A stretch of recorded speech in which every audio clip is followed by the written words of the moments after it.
let's go through each of the pieces of SWOT and define out kind of the questions that you'll ask yourself or the questions that you'll ask the organization and to be able to help drive out some of these pieces.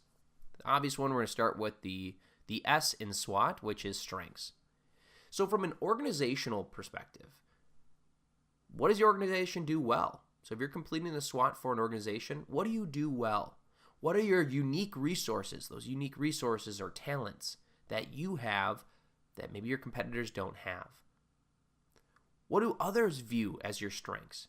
Maybe your customers think that you're very forthcoming with information, very transparent in how you do business. And they view that as one of your strengths, that you're very transparent. So that's just a few questions that you can ask yourself to kind of uncover strengths from an organizational standpoint. How about a personal standpoint?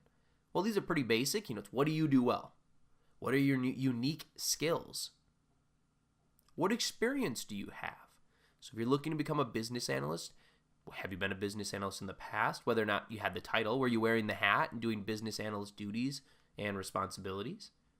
Did you just do certain elements of a business analyst technique or a business analyst role, such as gathering requirements or creating visual models? And what do you do better than everybody else? What do you do better than others? What is your competitive advantage? So that's the strengths.